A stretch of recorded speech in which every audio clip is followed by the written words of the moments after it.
Well, today's episode is going to be a little different since it's Thursday Wrestling. As you know, Impact Wrestling had one of the most interesting shows that took place this past weekend at Dallas with Multiverse of Matches. So, just to let everybody know, there is no Impact to review this come Thursday due to the fact they're talking more about the multiverse. And of course, but we will continue on. And of course, I'm reviewed Mission Pro Wrestling's Bangerz Only, which is one of the shows that is part of the collective. And of course, we cannot forget MLW and NXT UK. So, let's get ready for another episode of Deleted Wrestle Zone.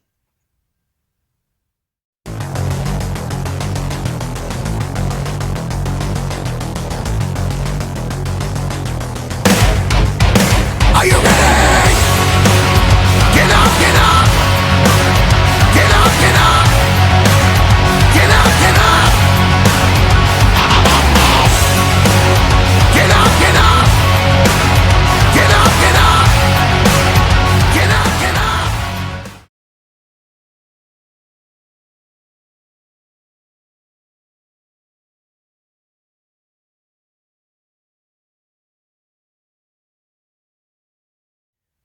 Welcome everybody to Deleted Wrestle Zone, all things that's pro wrestling with AEW, NXT, New Japan Pro Wrestling, Impact Wrestling, the National Wrestling Alliance, various promotions, wrestlers, matches, and championships.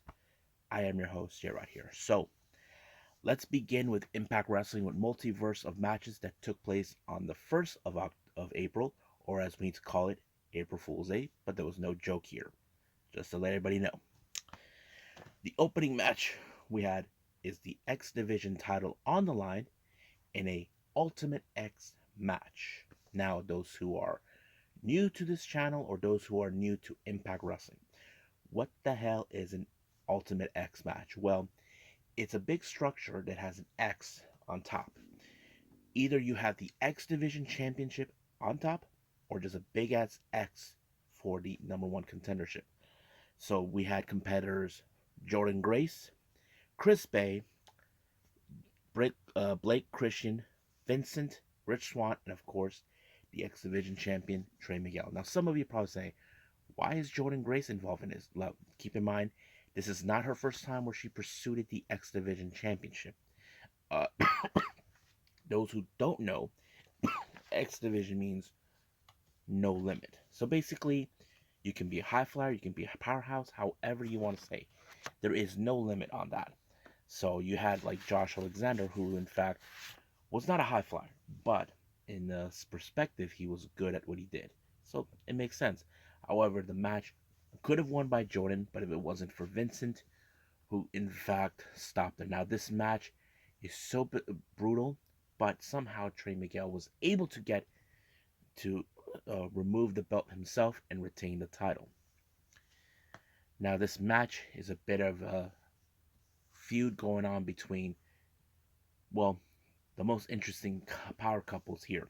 We have Chelsea Green and Matt Cardona. And as you know, Matt Cardona has been causing problems with NWA. And not only that, Chelsea Green betrayed her friend, her best friend, Mickie James. So now we're going to see a feud. Now keep in mind, Nick Aldis still wants back the MLW Championship because he believes Matt Cardona is not fit to be champion with NWA. But this match ended in a double submission like it should be, so it was fun. Now, next match, we have a very interesting one. Speedball, Mike Bailey taking on Alex Shelley. Now, this match was incredible. Now, some people talk about Mike Bailey saying that he is making up for lost time. Now, those who may or may not know this, Mike Bailey was,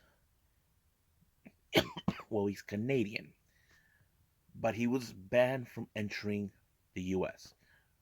Reason is he came here without a work visa, and that's the problem. So he's been mostly wrestling in the UK, Japan, wherever he goes. But coming here, he looks more like he is a whole different person that he used to be. So, I think it was a pretty good match. But I was surprised that this was a major upset by Mike Bailey to pick up a good victory against Alex Shelley. So you can add that to the repertoire. So I say awesome. Now our next match we have is in a four-way match for the Knockouts Tag Team titles.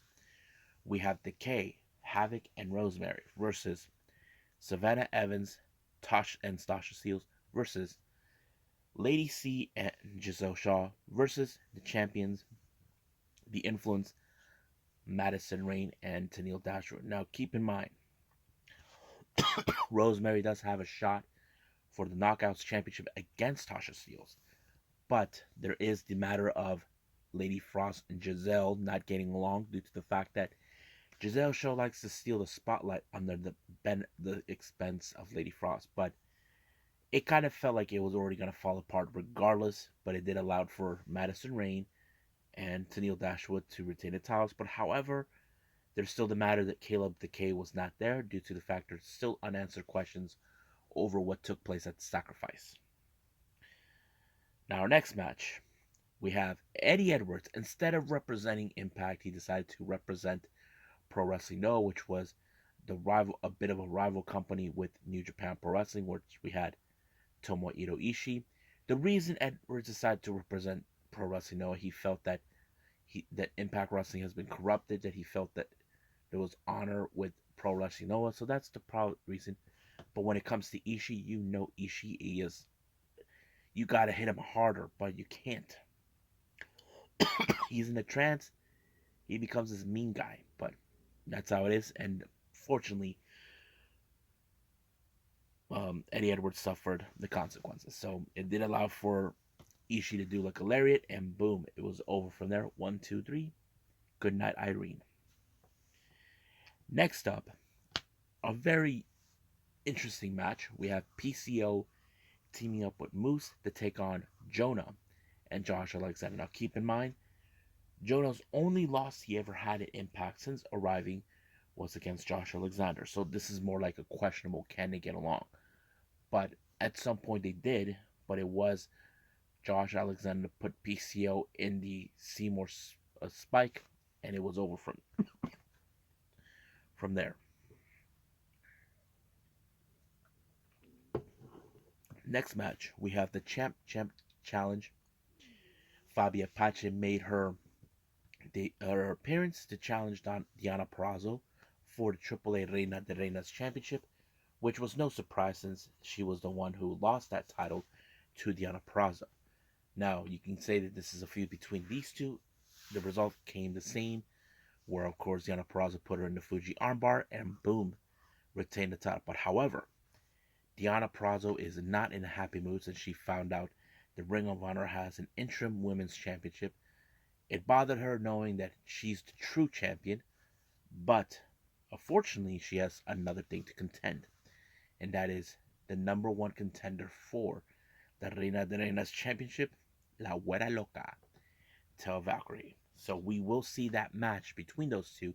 It's now officially been sanctioned by Impact and AAA to take place at Rebellion.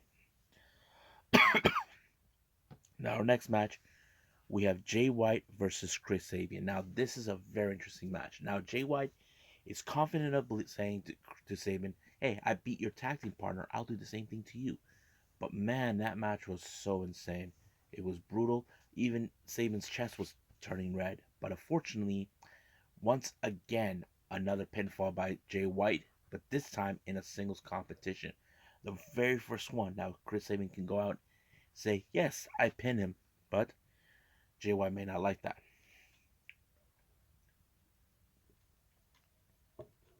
Now, our main event is the tag team match that we expected.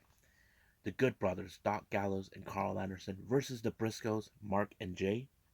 I thought this match was great. Things would have gone great in the end, but however, the Bullet Club decided to interfere, costing the match to the Briscoes, but the Good Brothers maintained their superiority, believing that they are the top tag team in Impact Wrestling, or possibly the world, but we'll see how that turns out.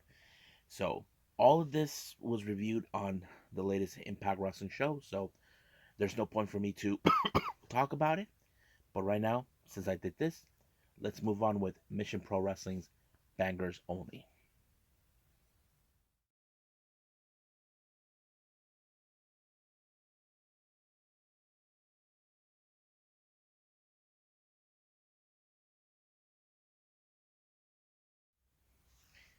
Okay, so this is Mission Pro Wrestling with Bangerz Only.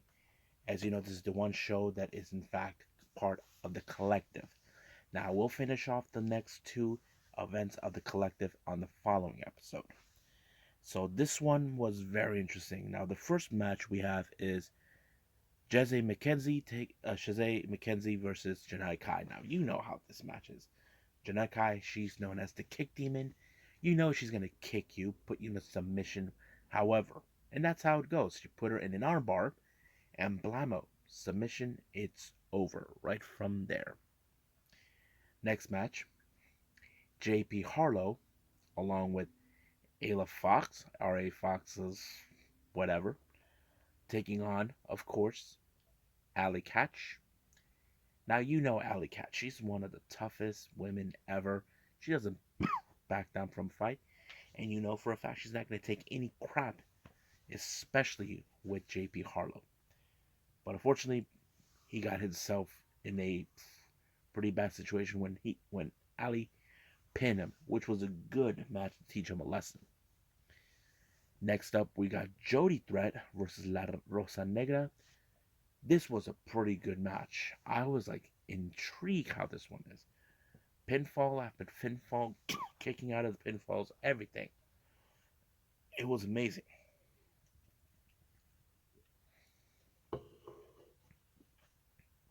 However, I don't know if people consider this controversial.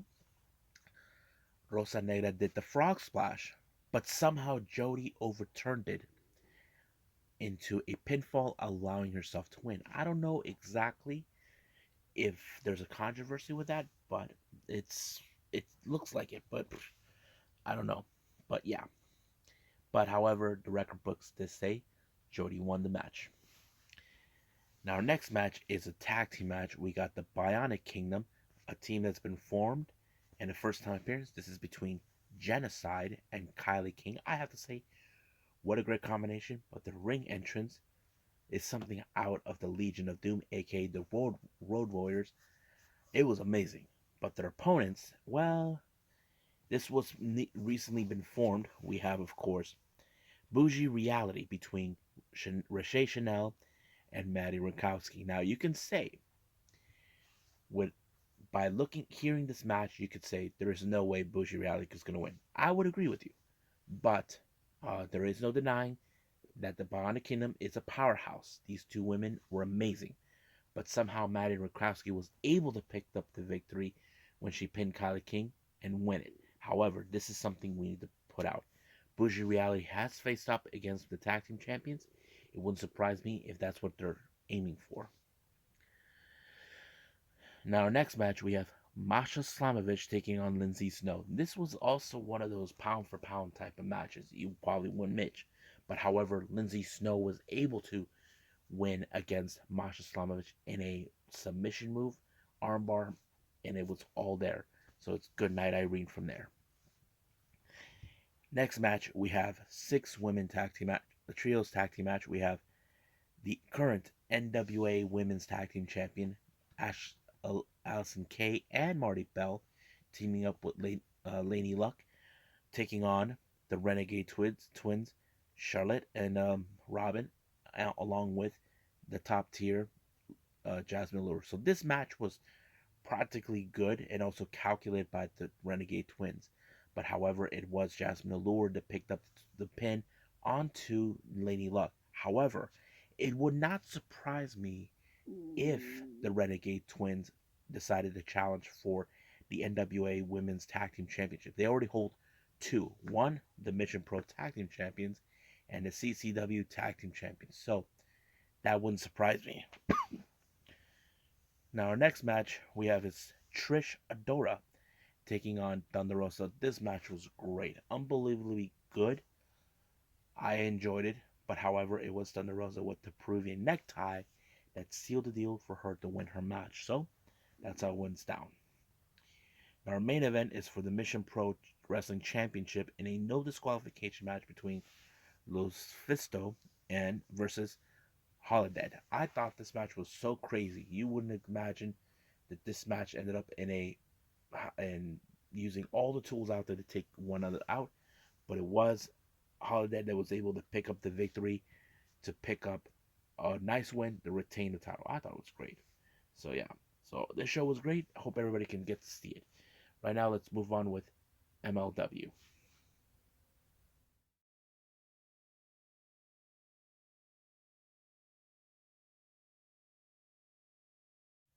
Okay, so we got MLW Fusion 140. Opened up with Cezar Duran being there, saying that he's not happy to be there in North Carolina, which is me. So while he was trying to give out his little promo, he was interrupted by WWE legend and, of course, Hall of Famer Ricky the Dragon Steamboat.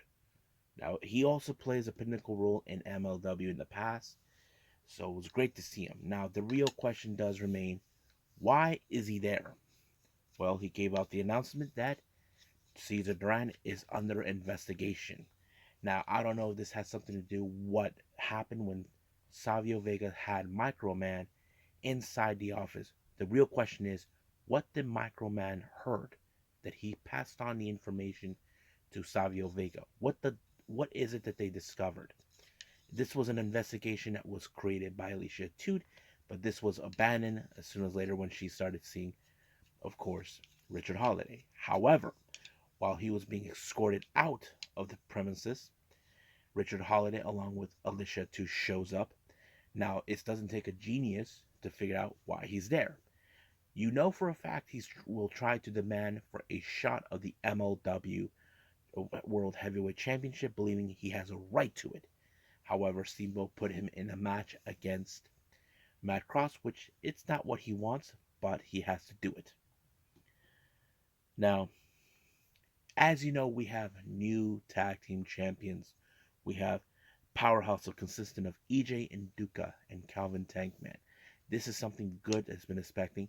However, they were congratulated by a fellow wrestler named Myron Reed. As you know, Myron Reed is the MLW World Middleweight Champion. I wouldn't be surprised if those three decide to form a faction together. Something away from when Myron Reed formed the Injustice. So that's going to be a very interesting thing. However, in the next match, Myron Reed has to put his MLW World Title, World Middleweight Championship on the line against TJP, who considered himself the ultimate best junior heavyweight, cruiserweight, middleweight champion, however he wants to call himself. I thought this match was pretty good. Now, you would have assumed that TJP will use every dirty trick in his arsenal to ensure he gets win. Now, but the best moment took place is when he was about to apply the Black Mamba. It was overturned by a cutter by Myron Reed. 1, 2, 3. Good night, Irene. So he retains the title. Now, next match we have Matt Cross versus Richard Holliday. Now, you know for a fact Holliday is not a happy camper. He wants a shot of the MLW Heavyweight Championship, but he did put him away with his move. And then once again, he decided to open run his mouth on freaking to give a promo. As you know, he wants that title shot, that he is the true proprietor that he calls himself. So the real question is, what will Hammerstone have to say about this? Now, our next interview, we had, Alex Kane, the current MLW National Openweight Champion, who it seems like he's a little ticked off that no one's willing to challenge him. Well, that's what he gets when he has a big brute like Mr. Thomas being by his side. So he's going to have a little chit chat with Ricky Steamboat, but we'll see how that goes. Now, our main event, we have the battle of two recognizable families in the royal in history. We have the Mortons, consistent of Ricky Morton and his son Kerry, taking on the sons of Kevin Von Erich, Ross and Marshall Von Erich. Now, this match was pretty good. But it ended with, of course, with the Iron Claw onto Ricky Morton. But however, the match was the Von Erichs victory was cut short thanks to the appearance of 5150's Julius Smoke, who he looked at the Mortons as the Rock and Roll Express as a joke, and of course he thinks that the Von Erichs that they're full of crap. But of course it was a distraction by 5150. But however, they were able to overcome their attack. But for a fact there's going to be a bit of a union between two families in order to stop 5150. So this is far from over 5150, but we'll see what happens next week. As you know, Cezar Duran is now suspended, but we'll see how things have changed since then. But right now, let's move on with the final review, NXT UK.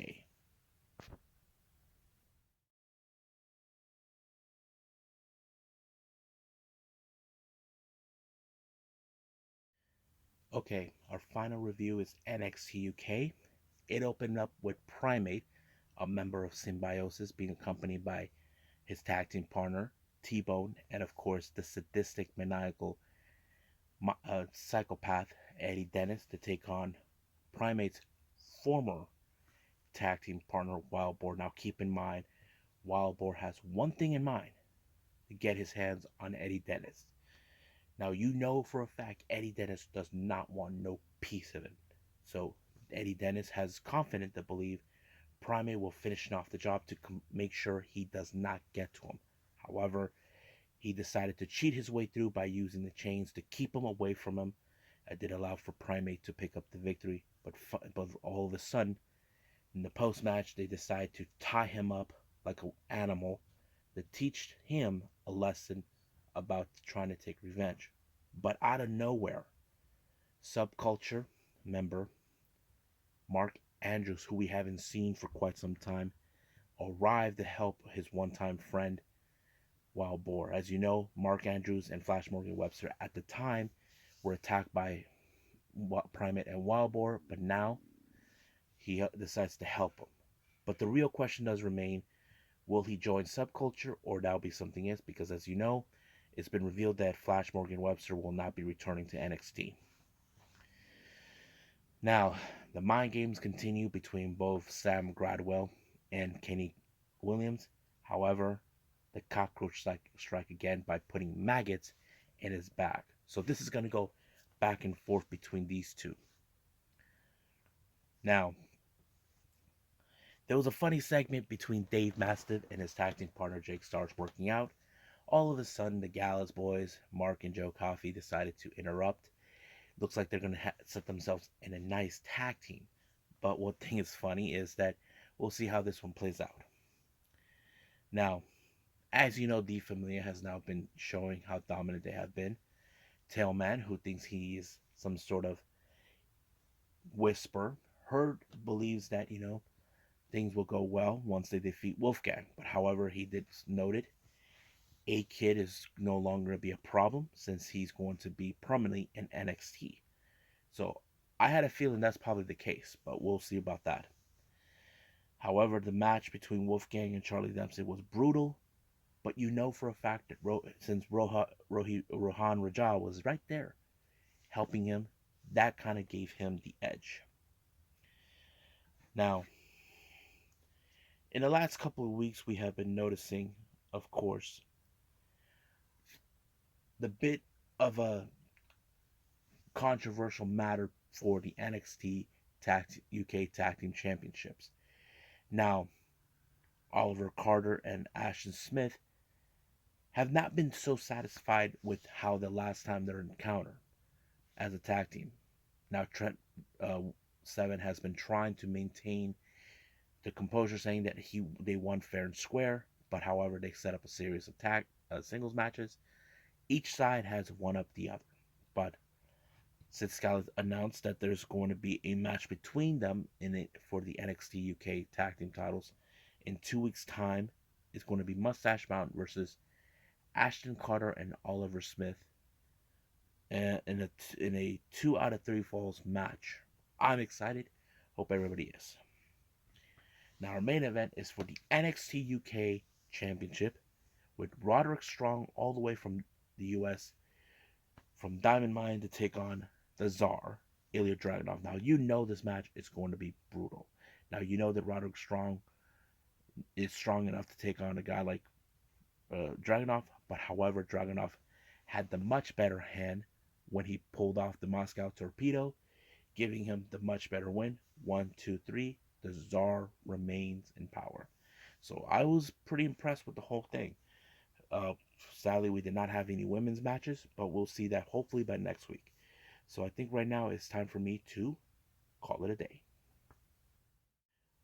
Well, I hope everybody enjoyed this episode. As you know, I'm almost finished with the collective. But coming up, we have two of the last remaining shows of the collective. We have Unsanctioned Pro Mulligan, and of course, we have Black Label Pro with Norm. But we cannot forget AEW Rampage and NXT Level Up. So I'm excited to review all of that. So there is no news updates at this point. But right now, I'll see you guys in the next DWZ time. Same DWZ channel. I must bid all of you adieu. So, goodbye. And have a nice day.